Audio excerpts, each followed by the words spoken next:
pero seguimos hablando de política, ya no queda nada, hemos conocido todos los detalles para el cambio de mando, la instalación de José Antonio Kast como nuevo presidente de la República, y está con nosotros para conversar de por cierto, también de otros temas, el presidente del Partido Republicano, senador electo además por la región de Valparaíso, Arturo Esquella. ¿Cómo te va? Muy buenos días. Muy buenos días, Paula, muy buenos días, Mauricio, un gusto de acompañarlos acá temprano en el último día del gobierno que termina. Lo conseguimos. No, todo listo, porque, a ver, más allá, por una parte está evidentemente el cambio de mando mañana, pero usted asume después de muchos años como diputado en la Cámara Alta. ¿Está preparado también o no? Así es, pues yo dejé de ser diputado el 11 de marzo del 2018. Tal cual.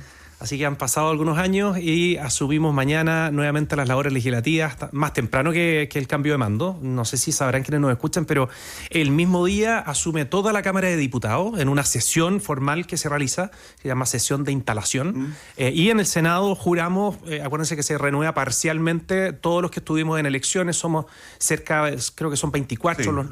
los que fuimos a la elección, y de los 24 hay 19 nuevos. ¿Por quién va a votar como presidente o presidenta del Senado? Ah, buena pregunta. ¿Sabes qué? Estuve mirando para atrás para ver si estábamos muy atrasados o no en los acuerdos, y la verdad es que siempre, en todas las elecciones de mesa, hasta el último minuto se mantiene más o menos la incertidumbre por los acuerdos, por las conversaciones y negociaciones que hay. Sí, hay veces que se mantiene. Y acá no vamos a hacer la diferencia, no vamos a andar improvisando. No, claro, pero acá hay veces que se mantiene la incertidumbre por la votación en sí misma, no tanto por los acuerdos, porque los nombres están más o menos claros. Aquí está en carrera la senadora de RN, Paulina Núñez, pero es un tema que genera inquietud, que en algún momento generó inquietud en el propio presidente electo, que conversó con algunos de los involucrados a propósito de cómo se podía llegar a acuerdos en el Senado, y se había dicho que Manuel José Sandón era su carta de continuidad.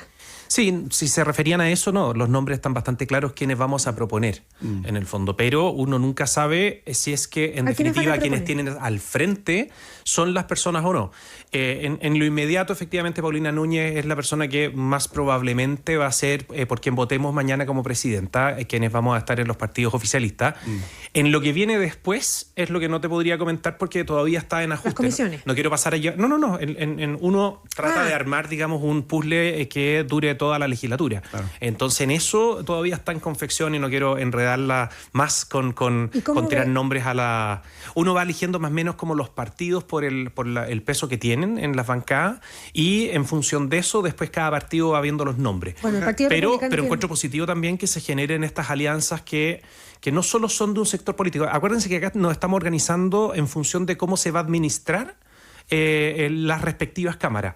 Entonces, no hay un cuento de ideario o de ideología de por medio. O sea, uno perfectamente podría llegar a un acuerdo entre izquierdas y derechas en función de dividámonos, distribuyámonos bien el tiempo, tengamos las reglas claras, y obviamente que en el mérito de cada materia de ley uno discute lo que quiere. El Partido Republicano, Arturo, tiene una bancada que creció, una bancada bien importante en la Cámara de Diputados. Es tan cantado que el oficialismo con el PDG y la Democracia Cristiana se puedan quedar con la testera en esa corporación, con la posibilidad incluso de que sea Pamela Giles, a propósito de que es la carta del PDG. No, es poco probable, es muy poco probable. Yo creo que en el fondo es una manera, la noticia que seguramente a la que estaba haciendo referencia, que ayer circuló, es una manera de tratar de calmar las aguas para muchos que sienten que ya no tenían ninguna posibilidad de asomarse siquiera, digamos, a un acuerdo. Porque es tan poco probable, más allá de lo numérico que está. Porque el componente de personas que está en el partido de la gente, la verdad es que dista mucho de estar, digamos, en función administrativa o permitir que la conducción de las comisiones o de la misma mesa recaiga en al menos una porción en el Partido Comunista.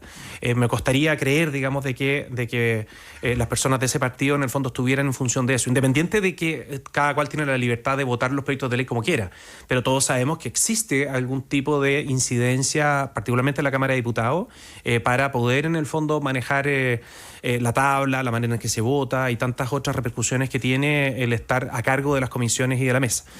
No, yo veo que tenemos una amplia expectativa de más o menos tener lo mismo que en el Senado, en el sentido de tener una alianza en donde nos ponemos de acuerdo para administrar ecuánimemente, es decir, que todos salgan contentos y eso no pasa precisamente por lo que dieron a conocer, Arturo, ayer. Y sobre la figura de Pamela Giles, lo conversábamos hace un rato acá en ADN con Carolina Toá, respecto de la forma de hacer política. Una persona que ha denostado desde el presidente Boric y el actual gobierno, digamos, y que ha dicho en una entrevista que le va a hacer la vida imposible al gobierno de Kast. Yo no soy muy amigo de esa forma de hacer política. Yo creo, y desde el Partido Republicano, hay muchos que todavía sostienen o tienen en la cabeza la caricatura que nos instalaron durante mucho tiempo, quizás bien ganada por algunos personajes que teníamos en el principio, pero que con el tiempo me imagino se habrán ido dando cuenta que fueron dando un paso al costado, fueron invitados a dar un paso al costado, precisamente por el resguardo de una manera de hacer política siendo súper claro, siendo directo, siendo, si quieres, políticamente incorrecto. Incorrecto me refiero a decir lo que tú piensas independiente de que sea impopular, pero no faltando el respeto, no gatillando algo que sea irreversible desde el punto de vista de la relación cordial que tiene que existir entre personas que están en el servicio público. Eso nosotros lo creemos firmemente. Y no es contradictorio con ser muy firme, ser muy claro, y cuando tú quieres hablar en términos perentorios y qué decir los diputados que tienen que fiscalizar y muchas veces ser duros en cuanto al rol que les corresponde sobre el Ejecutivo. Todo eso se puede hacer con respeto y con una manera constructiva de hacer política. Y me da la impresión que la persona que tú decías, a ratos eso no tiene, digamos, el mismo valor que por lo menos yo le asigno. Estamos conversando con Arturo Esquella, presidente del Partido Republicano, senador electo, ya decíamos, por la región de Valparaíso. Arturo, sin embargo, a propósito de lo que hablábamos recién, desde todos los sectores, incluido Chile Vamos, que hoy día es parte de la administración del presidente electo José Antonio Kast, sindicaron en estos últimos 4 años a republicanos como el partido con el que no se podía llegar a acuerdos, que no fue parte de la reforma previsional y otros tantos otros proyectos que no son tan emblemáticos para la administración del presidente Gabriel Boric. Ahora a republicanos les va a tocar salir a buscar esos acuerdos. ¿Qué efecto puede tener eso en la relación con los otros partidos y el comportamiento de republicanos en el Congreso en los 4 últimos años? Sí, hay algo en lo que tú señalas que me gustaría hacer un preámbulo. Nosotros todos los días y a cada rato en cada una de las comisiones estamos llegando a acuerdos. En eso consiste el trabajo legislativo, y en la Cámara de Diputados, en donde estamos hasta el día de mañana representados, pasado mañana vamos a estar en ambas cámaras. Todos los días se van generando acuerdos, consensos con los parlamentarios republicanos adentro de esos acuerdos. Eso es así, es una realidad que cualquier ciudadano en el fondo la puede constatar. Distinto es en ciertos casos puntuales emblemáticos en donde hemos visto que el resultado de un potencial acuerdo no se acerca, sino que más bien retrocede respecto de lo que nosotros consideramos conveniente. ¿Qué es el caso de la reforma previsional? Por ejemplo, en la reforma previsional, que tenía distintos componentes, más compleja porque es un proyecto muy amplio, nosotros considerábamos que, nos guste o no a quienes, digamos, cotizamos, con las expectativas de vida y qué sé yo, sabíamos que teníamos que subir la tasa. O sea, al final del día prácticamente no hay nadie que estuviera de acuerdo con eso. Y eso es positivo. Pero por otro lado, sabemos que si es que queremos rentabilizar de la mejor forma posible los recursos que estamos ahorrando los trabajadores, meter al Estado entre medio de alguna u otra forma es distorsionar lo que efectivamente creemos más conveniente para los efectos del trabajador. ¿Van a intentar modificar lo que hoy ya está, lo que hoy ya Pero solo para redondear el concepto voy al tiro a eso. Entonces, cuando tú dices, mira, acá se está retrocediendo de algo que en sí es mismo, tú haces la reflexión y dices, mira, el acuerdo no es pescar lo que tú querías, Paula, y lo que yo quería, hacer un promedio y con eso nos quedamos. Porque podría ser muy lejano de lo que nosotros, los que tú y yo consideramos positivo. El acuerdo consiste muchas veces en que, ok, te recojo tu posición, tu política pública que estás planteando en materia previsional, estoy inventando, y en realidad en materia de salud pública, de la manera de enfrentar las listas de espera en términos oncológicos, nos vamos a quedar y vamos a respaldar la posición o el eje de posición que tú tienes. En el fondo, sin alterar, es bien caricatura lo que estoy planteando como ejemplo, pero sin alterar la esencia de algo que al menos desde una perspectiva técnica te hace pensar que el resultado va a ser mejor. Arturo. No el promedio. Para no dejar pasar tu pregunta, por supuesto que nosotros consideramos negativo el pedirle un préstamo a los trabajadores para poder empezar a pagar las pensiones ahora y hacer todas las cosas positivas en el fondo que uno esperaría de esta reforma. Y en el fondo esa plata perfectamente puede salir de otros lados. Obviamente que hay algunos que se ponen nerviosos, que sería abrir la discusión discusión, qué tanto costó cerrar.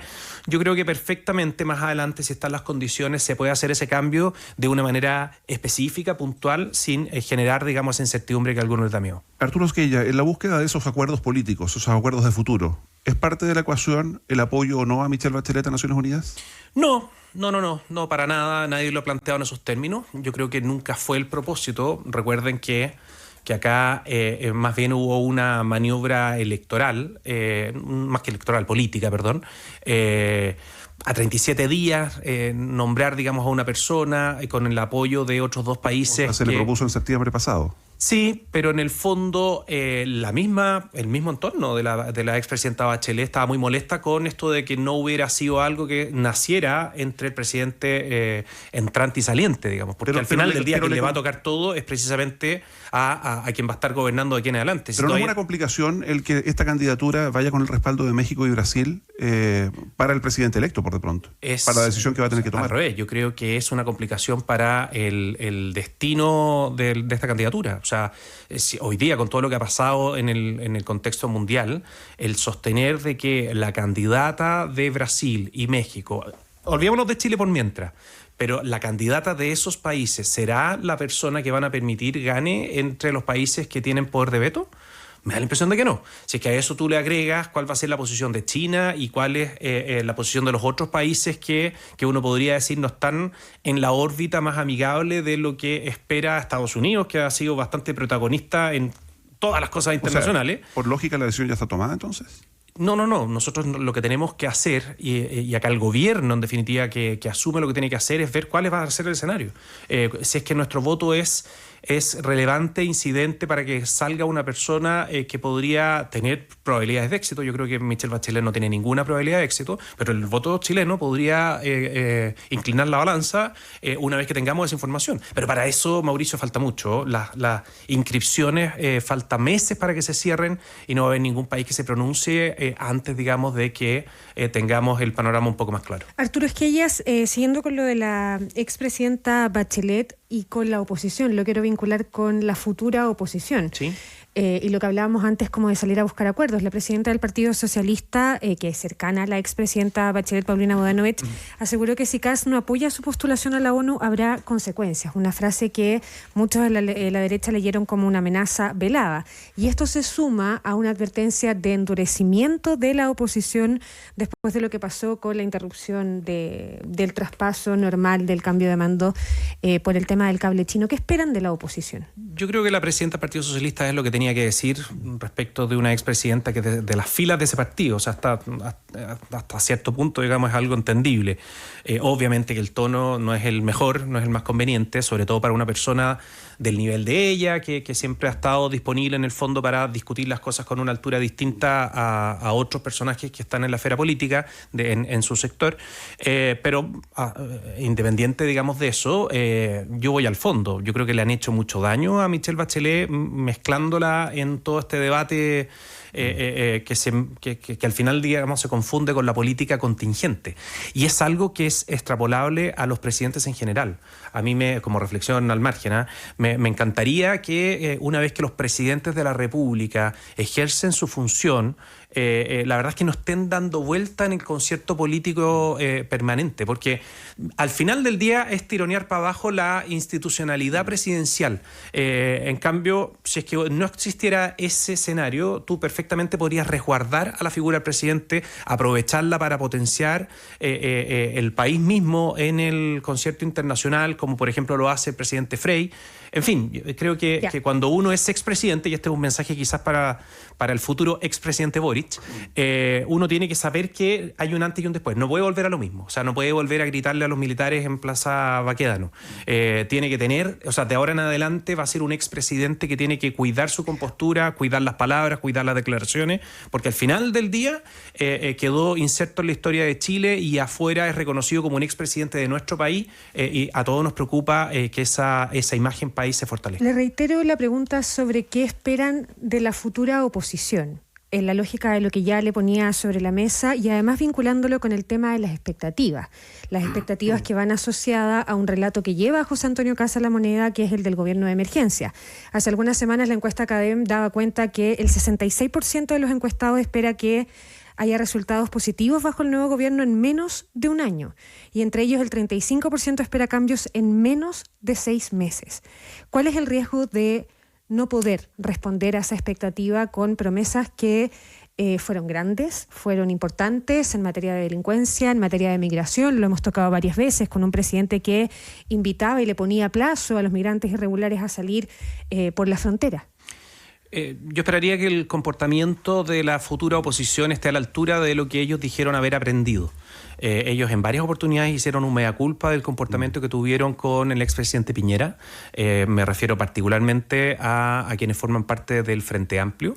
Y eso me lo han dicho en privado, lo han dicho en público. La verdad es que esperaría que en esa declaración se traduzca más bien en una acción permanente durante los próximos 4 años. No significa que no planteen con dureza los puntos de vista distintos que puedan tener sobre cualquier política pública del gobierno y en el debate general lo hagan con mucha intensidad, pero que no caigan, digamos, en la lógica más comunista de estar permanentemente haciendo un llamado a las calles, y de las calles se pasa inmediatamente al tema de las barricadas y a generar, digamos, una presión que ellos llaman social como eufemismo, pero es más bien delictual en el sentido de amenazar en el fondo por medio de la fuerza la estabilidad del país. ¿El riesgo de no poder cumplir con las expectativas, Arturo? Las expectativas, tú cuando decías lo de mediano, largo plazo, lo dijiste de alguna manera, me recordó un comentario que me hicieron de uno de estos grandes centros de encuestas, que una vez midieron, le preguntaron a los chilenos qué es lo que es para usted el largo plazo. Cualquier persona, por lo menos de mi generación, diría 5 años, 10 años, bueno, creo que eran como 10 días, o no, 30 días eran. Los más jóvenes. Claro, y lo que nosotros llamamos más jóvenes hoy día ya es parte considerable de la población chilena. Entonces, cuando tú tienes que para las personas el largo plazo es un mes, la verdad es que suena casi ridículo, uno tiene que ajustar las expectativas, por supuesto. Lo que sí me tiene muy tranquilo, volviendo ¿La ciudadanía o ustedes?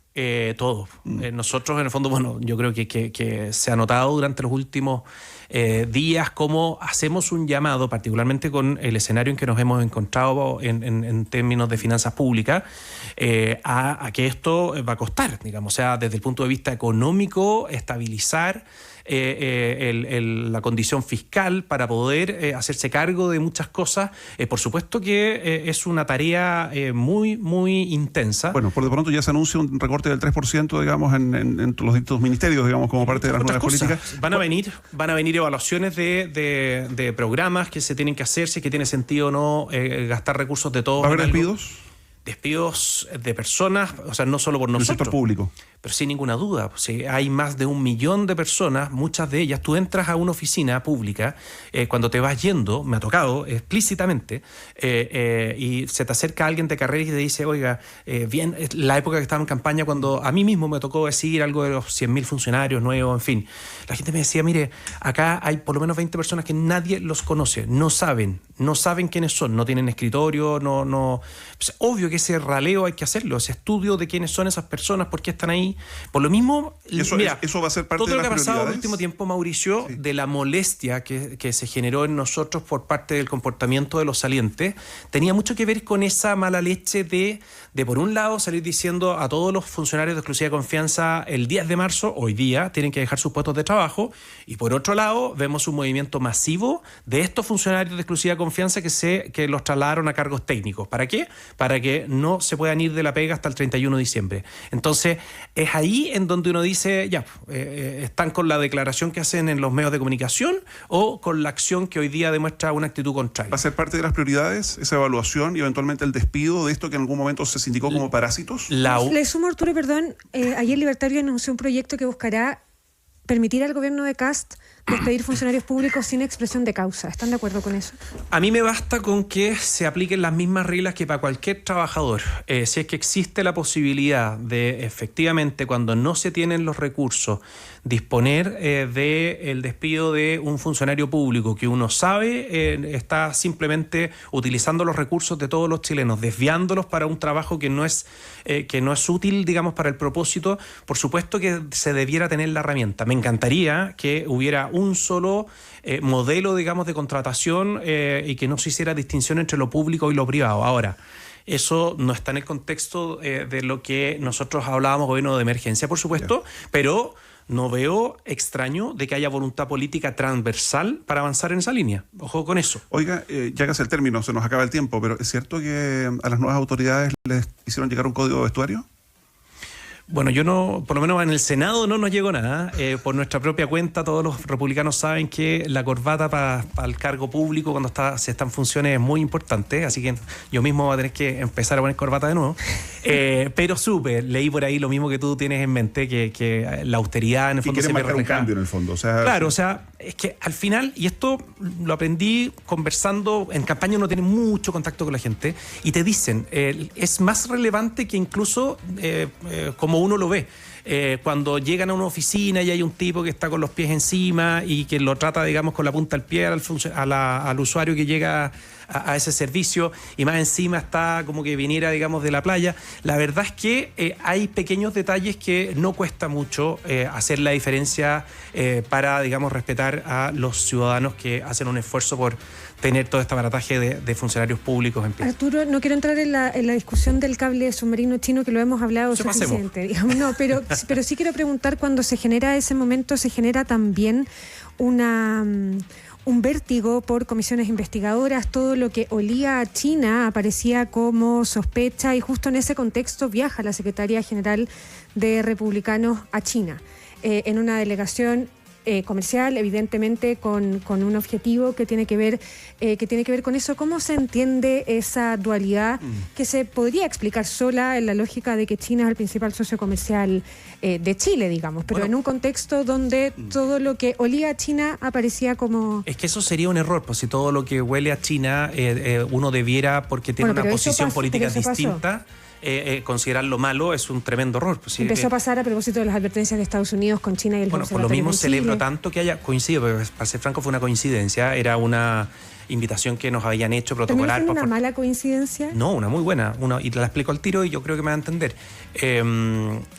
A nosotros nos habían invitado protocolarmente hace mucho tiempo, ya habíamos pateado para adelante porque estábamos en plena época de campañas, después de instalación, y bueno, al final la comitiva fue una gran experiencia, ya llegaron, nos han contado todo lo que vieron, lo que aprendieron, pero la buena coincidencia es que justo cuando parecía acá en Chile de que con el afán, obviamente muy justificado, de reconstruir la relación con Estados Unidos, que vamos a proactivamente buscar, y que el gobierno tiene que agotar los esfuerzos por reconstruirla, porque está hoy día en el suelo, lamentablemente, por el comportamiento del expresidente, o sea, del presidente Boric, se podía generar la sensación de que esto iba de la mano con bloquear cualquier tipo de profundización en las relaciones con China.